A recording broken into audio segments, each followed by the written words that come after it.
है कि टैक्स लगाने के असूल क्या हैं।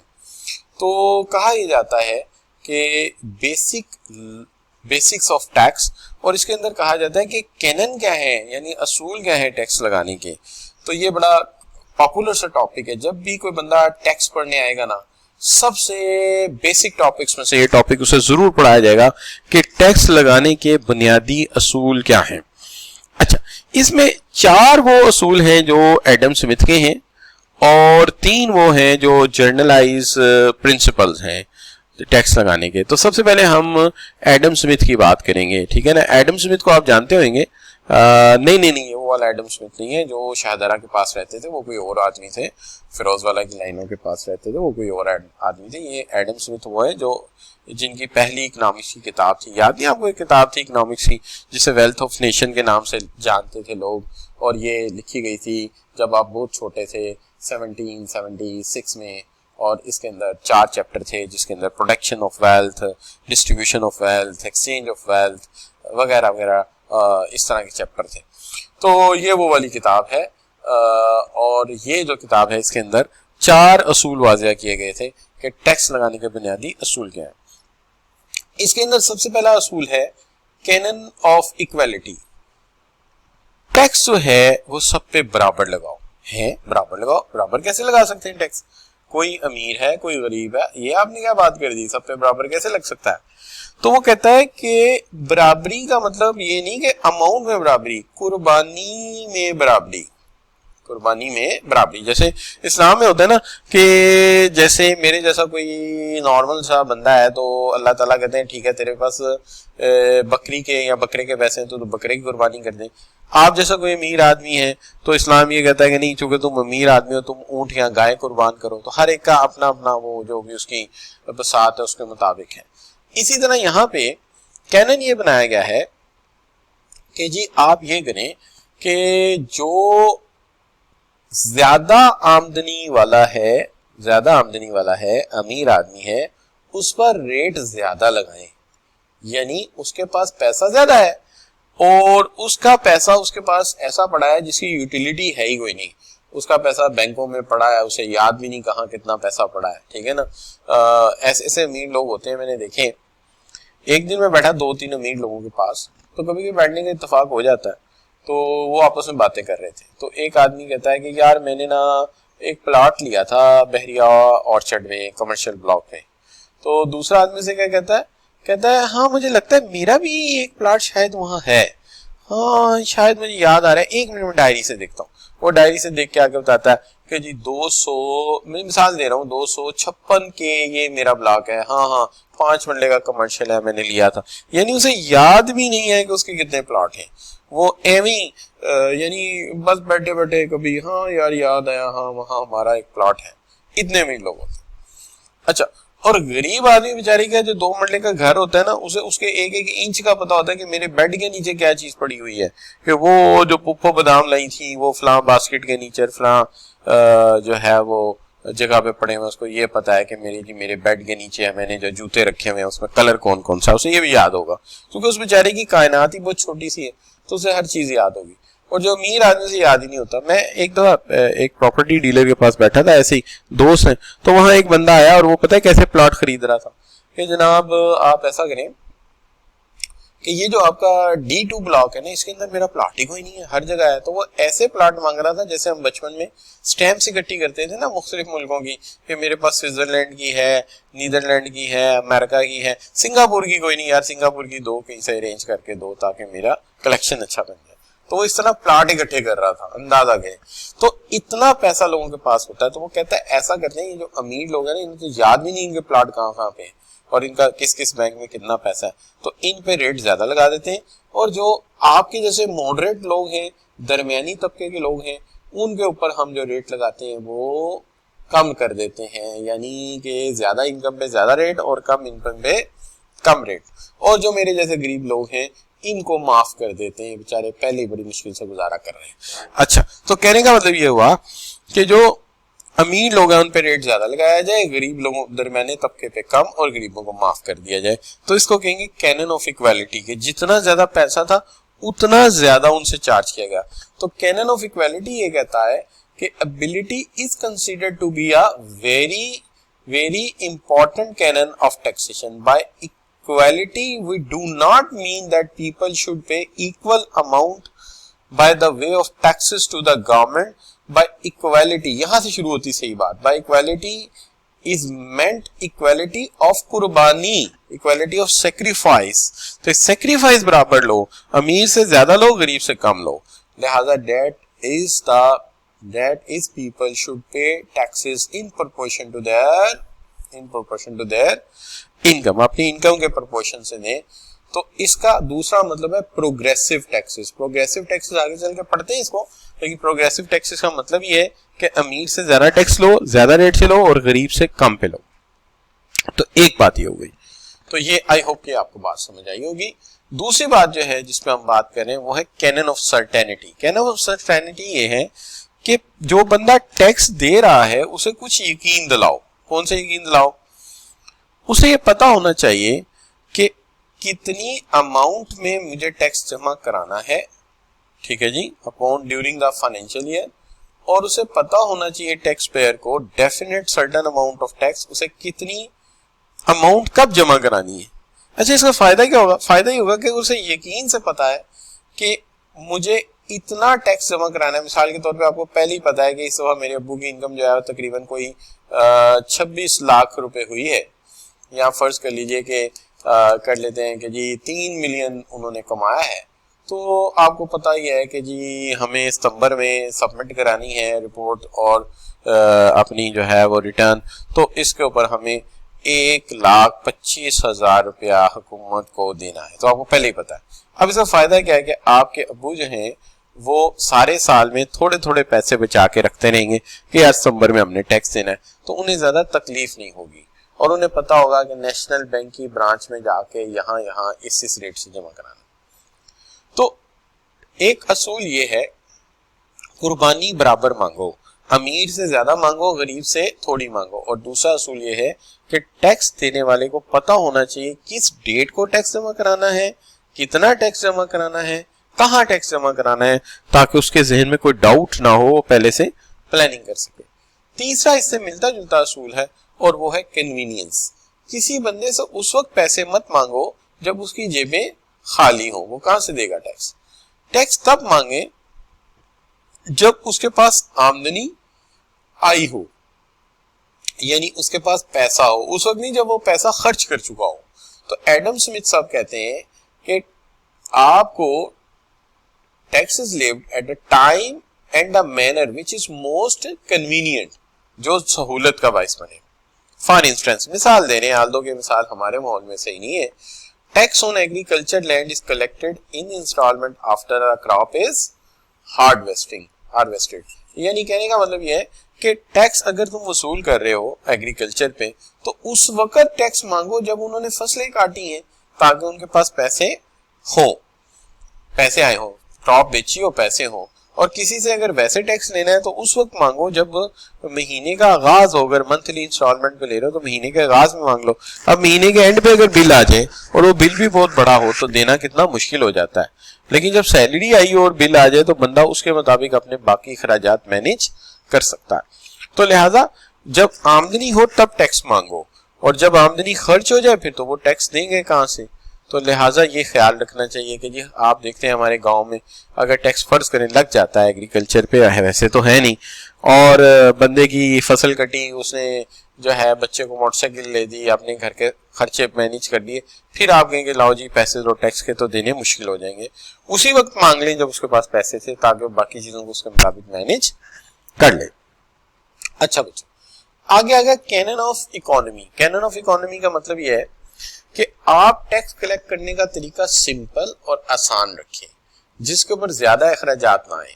वरना अदरवाइज होगा ये कि अगर 100 रुपया इकट्ठा हुआ है, पता लगा 60 रुपए टैक्स इकट्ठा करने पे लग गए, income tax commissioner, income tax revenue officer को गाड़ियां देना पड़ी, उनकी तनख्वाहें मैनेज करना पड़ी, तो पता लगा जनाब के वो तो हमें तो जनाब जो असल में मिलना था उसका आधा हिस्सा तो वही खा गए, तो फिर हमें क्या बचा? फिर तो मजा ही नहीं आएगा.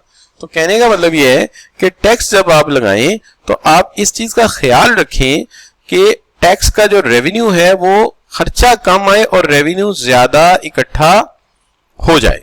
ठीक हो गया बच्चों। अच्छा, अब जरा थोड़ी सी बात कर लेते हैं इन तीनों चारों असूलों पे। पहला असूल क्या था? पहला असूल था बराबर की कुर्बानी। बराबर की कुर्बानी का मतलब क्या है? अमीर पे ज्यादा रेट से टैक्स लगाओ, गरीब से थोड़े रेट पे टैक्स लगाओ, ताकि हर एक अपनी एबिलिटी के मुताबिक टैक्स दे। अमीर ज्यादा दे, गरीब थोड़ा दे, और दरमियाना तबका दरमियानी रेट से दे, ताकि उसको मैनेज किया जा सके।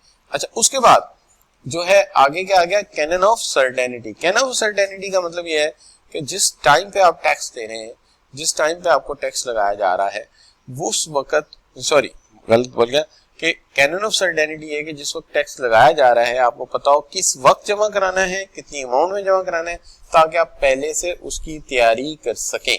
और उसके बाद कैनन ऑफ कन्वीनियंस ये है कि जब आमदनी वसूल हुई हो तो आमदनी की वसूली के वक्त ही टैक्स वसूल कर ले, ताकि उसके पास पैसे हो और वो मैनेज कर ले आसानी से। और आखिरी असूल क्या है कि कैनन ऑफ इकोनॉमी, टैक्स इकट्ठा करने पे ज्यादा खर्चा नहीं आना चाहिए। यानी 100 रुपया है तो चले खर्चा 10 रुपये आ जाए, कम से कम 90 रुपए हुकूमत के खजाने में जाए। और अगर 100 रुपया इकट्ठा किया, 60 रुपए खर्चा आ गया, गाड़ियां दे दी, स्टाफ को ऑफिस बना के दे दिए, तो फिर तो मुश्किल हो जाएगी। फिर तो रेवेन्यू इकट्ठा करने पे भी रेवेन्यू खर्च हो जाएगा बहुत ज्यादा। अच्छा बच्चों, तो ये थे 4 असूल। अब हम देखते हैं वो 3 असूल जो इसके अलावा हैं, प्रिंसिपल ऑफ लिविंग टैक्सेस। अच्छा, आप देखेंगे ये ज्यादा पेपर में पूछे गए। मिसाल के तौर पे अगर देखें तो ऑटम 19 में सवाल पूछा गया। सवाल पूछा गया, briefly discuss the 3 broad principle of levying tax and, और इसी तरह का सवाल बिल्कुल वही, discuss the any 3 principle of sound tax system, और इसके भी 3 मार्क्स हैं ये स्प्रिंग 22 में। तो ये दोनों सवाल आते हैं। ये जो कैनन है इसके ऊपर सवाल पहले नहीं आता था। उसकी वजह ये थी कि पहले ये कैफ 6 के लाता था ना टैक्स, तो कैफ 2 जो था वो इकोनॉमिक्स था। तो कैफ 2 इकोनॉमिक्स में ये वाला जो है ना कैनन ऑफ टैक्सेशन बहुत ज्यादा पूछा जाता था। तो एग्जामिनर को पता था कि कैनन ऑफ टैक्सेशन कैफ 2 में बच्चा पेपर देके अटेम्प्ट करके आया है। ठीक है ना। बस बच्चे मैं 10-15 मिनट और लूंगा, इसके बाद आप आराम से नमाज पढ़ लीजिएगा रिलैक्स होके। ठीक है। अच्छा, तो देन अगर तो 2 आवर्स का लेक्चर होता फिर मैं कहता ठीक है यार ब्रेक कर लेते, मैंने खुद भी नमाज के लिए प्रिपेयर करना है, तो I will just finish in a few minutes इंशाल्लाह। वही 1 मिनट में बताता हूँ। हाँ, तकरीबन हम 10 से 15 मिनट और लेंगे, बस फिर वाइंड अप कर देंगे। अच्छा बच्चों, तो अब मैं बात क्या कर रहा था कि कैफ 2 में ये सवाल बहुत ज्यादा आता था, तो एग्जामिनर इसको यहाँ एड्रेस नहीं करता था। उसे पता था कि जो है इकोनॉमिक्स एंड फाइनेंस में बच्चा ये वाला सवाल बहुत ज्यादा करके आया। बल्कि आप सच पूछेंगे तो ये जो स्लाइड्स है ना मेरी, ये भी मैंने अपनी इकोनॉमिक्स एंड फाइनेंस से ली है। ये वाली 4 स्लाइड्स, ये 4 स्लाइड्स मैंने वहीं से ली है। अच्छा, तो उसने वहां पे वो नहीं पूछता था, लेकिन अब चूंकि ये कैफ 2 बन गया है और एग्जामिनर को अच्छी तरह पता है कि ये यहाँ पे अब पूछा नहीं जाएगा, तो अब ज्यादा चांस है कि वो इन कैनन्स को यहाँ पे भी एड्रेस करे। लेकिन जो ज्यादातर ये 3 असूल पूछे जाते हैं, 3 असूल कौन से वाले हैं, इन पे पहले बात कर लेते हैं।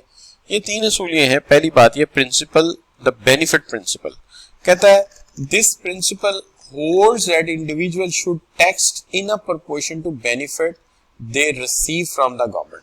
कहते हैं एक असूल ये है कि किसी को टैक्स देने पर जितना बेनिफिट मिल रहा है उससे उतना टैक्स ले लो।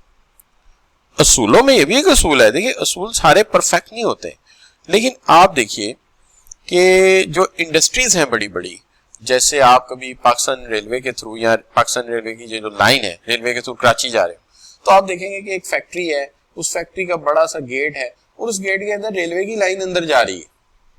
यानी इस हद तक फैसिलिटेट किया गया है कि उसका माल जो है वो ट्रेन पे आएगा और ट्रेन के डब्बे रेलवे का इंजन जाके उसकी फैक्ट्री के अंदर छोड़ के आएगा। आप बताइए, इतनी बड़ी सहूलत देने के बाद इसको टैक्स कम लगना चाहिए कि ज्यादा लगना चाहिए? तो आप कहेंगे ज्यादा लगना चाहिए।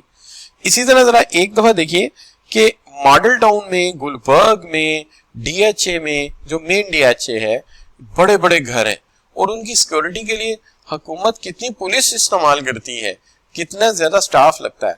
तो सही बात है, जब वो सहूलत ज्यादा लेना, और उनके यहाँ, और देखिए जरा जेल रोड के ऊपर इधर जो फाउंटेन चल रहे हैं, उसके अंदर पानी चल रहा है वो सारा, तो जाहिर बात है ये लोग इंजॉय कर रहे हैं, ये लोग बेनिफिट ले रहे हैं तो इन पे टैक्स भी इनसे क्या लेना चाहिए, ज्यादा लेना चाहिए, क्योंकि ज्यादा पैसा इनके इलाकों की खूबसूरती पे खर्च हो रहा है, इनकी फैक्ट्रियों की सिक्योरिटी पे ज्यादा पैसा खर्च हो रहा है।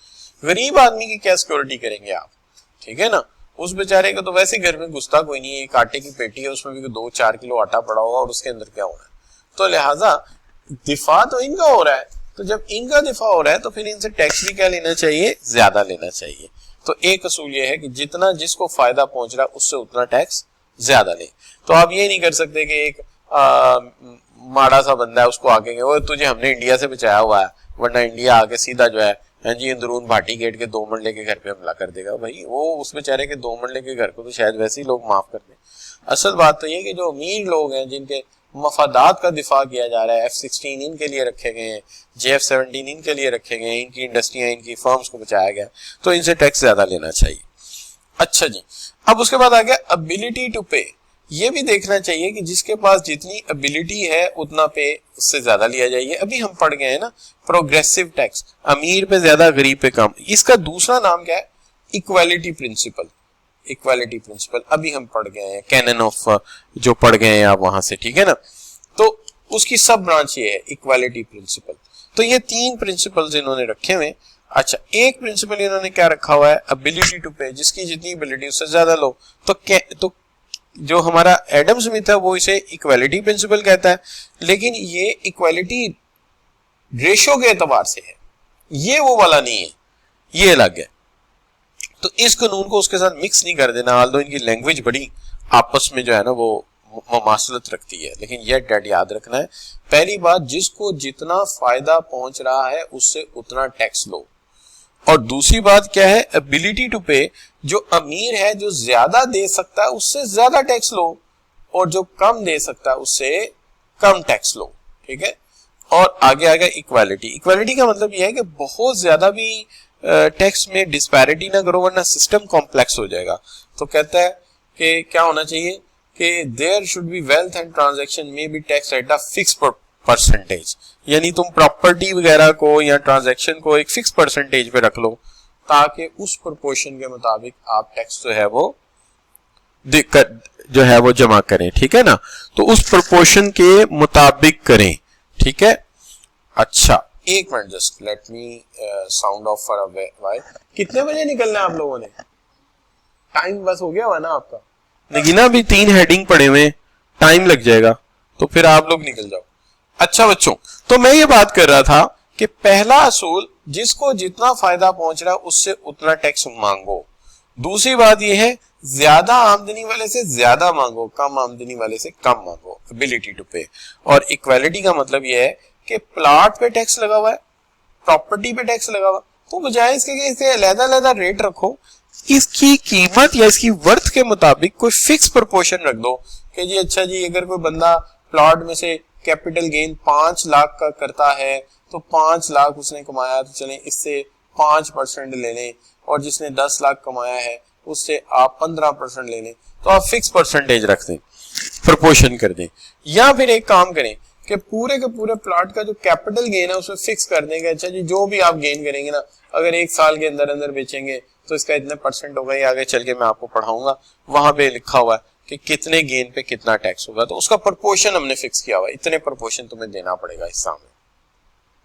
अगर साल में कोई बंदा एक कमा लेता है तो ज्यादा टैक्स होगा, 2 साल में कमाता है तो जाहिर है उसका पैसा 2 साल फंसा रहा है, फिर टैक्स कम होगा। 3 साल 4 साल, अच्छा 5 साल बाद कमाए तो हम उससे कोई टैक्स नहीं लेते। ये हमारे कुछ असूल हैं, लेकिन मैं रिपीट कर देता हूँ। ज्यादा फायदा वाले को ज्यादा टैक्स, कम फायदे वाले को कम टैक्स। जिसकी आमदनी जो ज्यादा पे कर सकता है उससे ज्यादा ले लो, जो कम कर सकता है उससे कम ले लो। और आखिरी बात क्या है कि इक्वालिटी प्रोपोर्शन भी रखो बात चीजों में, जैसे मकान, जमीन बेचने, शेयर्स बेचने पे कुछ आप इक्वालिटी प्रिंसिपल बना दें कि अच्छा भाई ये प्रोपोर्शन है, ये परसेंटेज है, इसके मुताबिक आपको टैक्स देना है। ईमान अल्लाह। अच्छा बच्चों, आगे चलते हैं, ये हमने डिस्कस कर लिए थे। अब आखिरी बात डिस्कस करते हैं और फिर चलते हैं। अच्छा, ये जो चार्ट मैंने बनाया ना, ये मैंने अपनी सोच से बनाया, ये पार्ट ऑफ कोर्स नहीं है।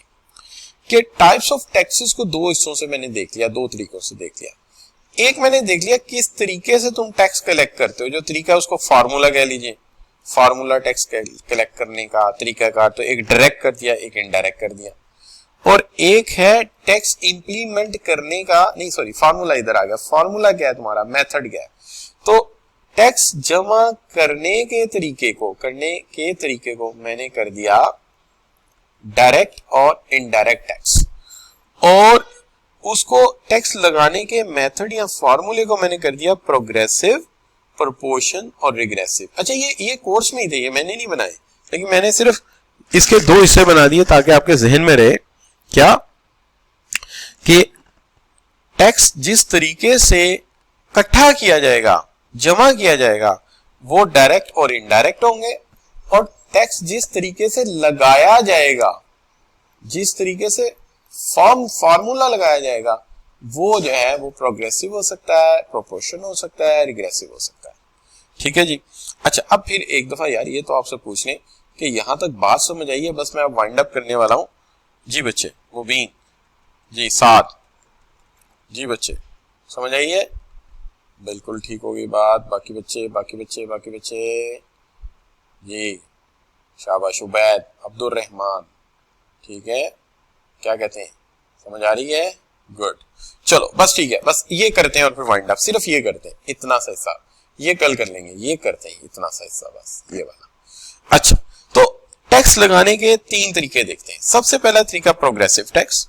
प्रोग्रेसिव टैक्स क्या कहता है, प्रोग्रेसिव टैक्स कहता है कि टैक्स रेट इंक्रीज कर दो जब कोई बंदा आमदनी ज्यादा करे, तो कहता है progressive tax refers to the way tax rate progresses low to high.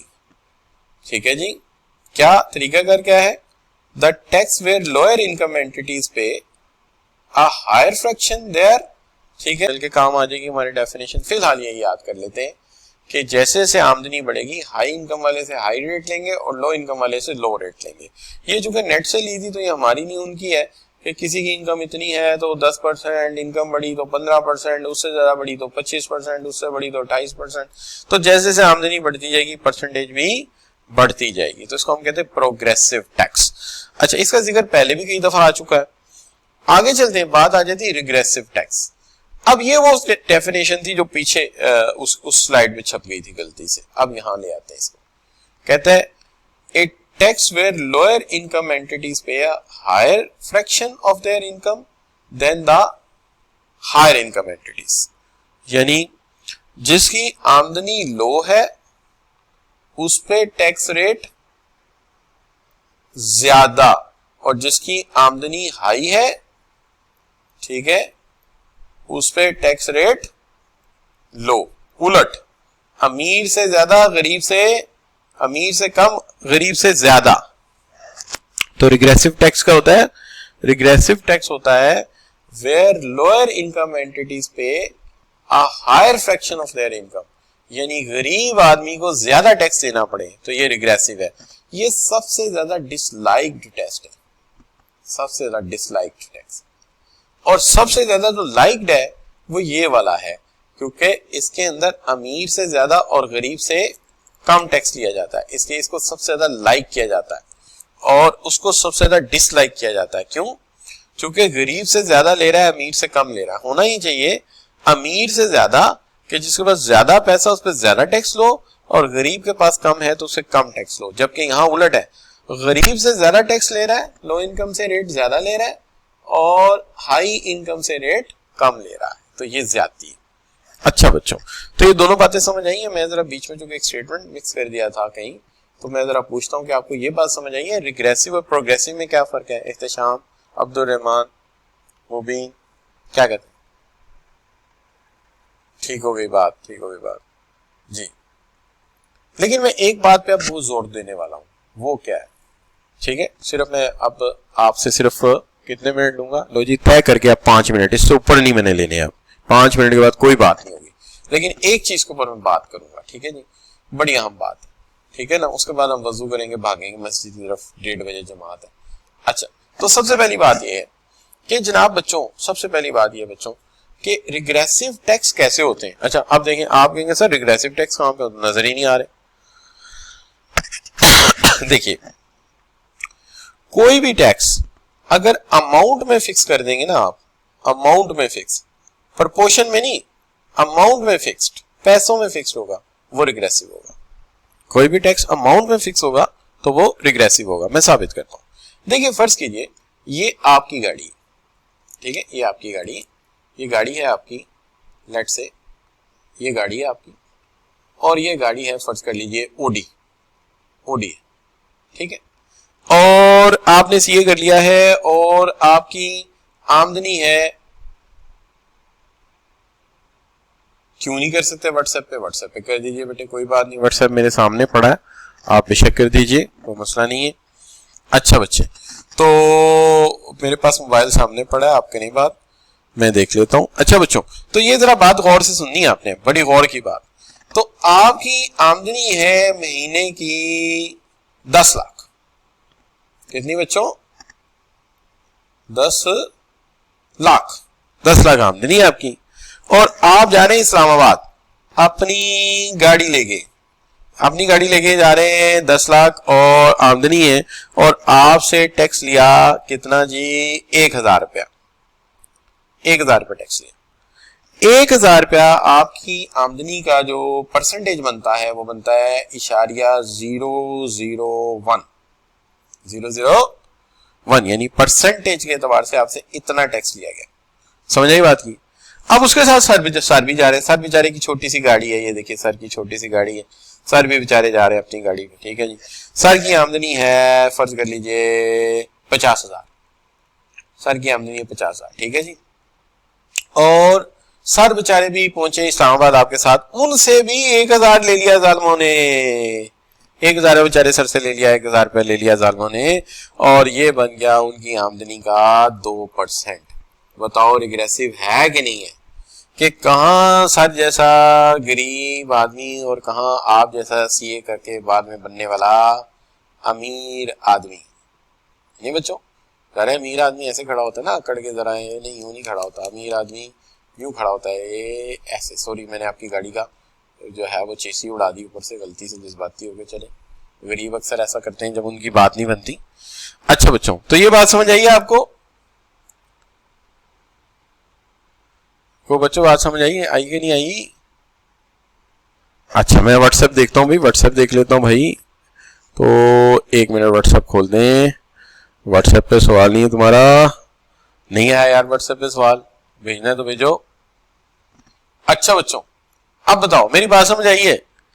अच्छा चलें ठीक है, मेरी बात समझ आ गई है कि जब भी अमाउंट में फिक्स होगा जी 1000 रुपया देना है, तो बेचारे मेहरान वाले ने भी 1000 ही देना है और रोल्स रॉयस वाले ने भी 1000 ही देना है। तो रोल्स रॉयस वाले की तो आमदनी है 10 लाख रुपया, तो उसकी आमदनी का 0.01%, और मेरे जैसे गरीब आदमी से 1000 लिया तो उसकी आमदनी का 2%, तो बेचारे के गरीब के साथ जुल्म हो गया। इसी को रिग्रेसिव कहते हैं। अब देखिए, चाय की पत्ती का एक पैकेट ले लेते हैं, लिप्टन का पैकेट ले लेते हैं। अब सोचिए एक बंदे की आमदनी है महीने की 25,000, वो भी लिप्टन का पैकेट लेने आया है, उससे 100 रुपए टैक्स ले लिया आपने। अब 25,000 वाले से 100 लिया, और दूसरी तरफ एक आदमी है जिसकी आमदनी है 10 लाख, उससे भी आपने 100 रुपया टैक्स ले लिया। अब बताइए रिग्रेसिव है कि नहीं है? तो जब भी अमाउंट में फिक्स टैक्स लिया जाएगा वो रिग्रेसिव बन जाएगा, क्योंकि जिसकी आमदनी कम है उसका प्रोपोर्शन बहुत ज्यादा बनेगा और जिसकी आमदनी ज्यादा है उसका प्रोपोर्शन बहुत कम बनेगा। ठीक हो गई बात?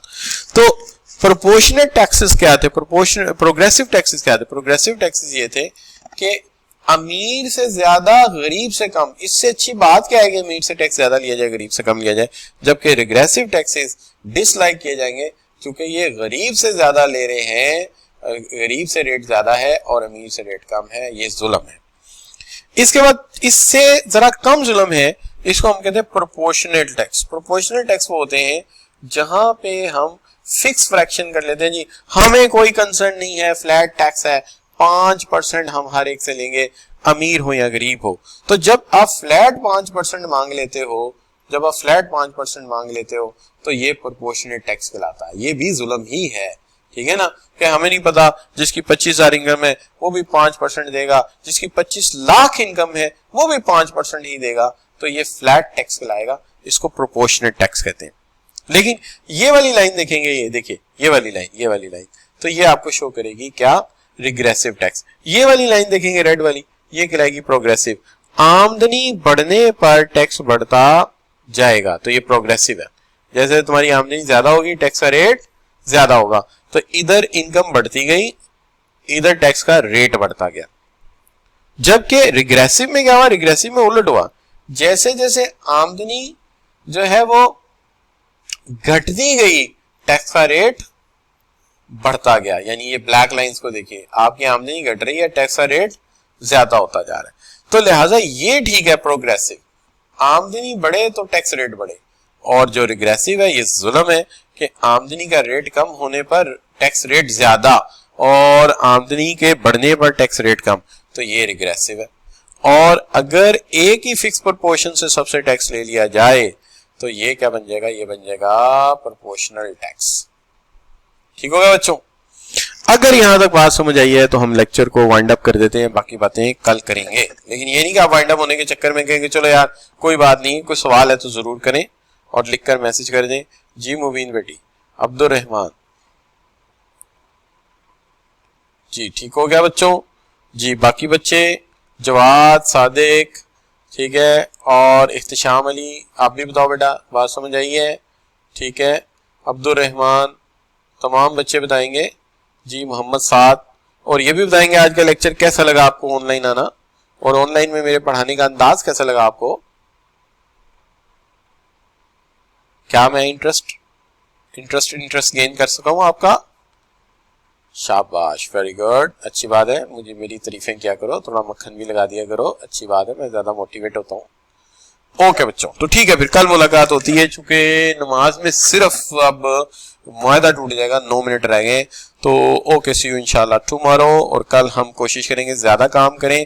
कल यार, कल कोशिश करो, कल संडे का दिन है, कल नमाज घर में पढ़ लेंगे 2 बजे, तो थोड़ा सा काम ज्यादा कर लेंगे। मैं कोशिश करूंगा जरा स्पीड से करें, लेकिन बहरहाल एनीवे काम तो करना पड़ेगा। ओके, सी यू इंशाल्लाह tomorrow. Thank you very very much. अल्लाह हाफिज, अल्लाह ताला खुश रखे, अल्लाह आपको कामयाब करे।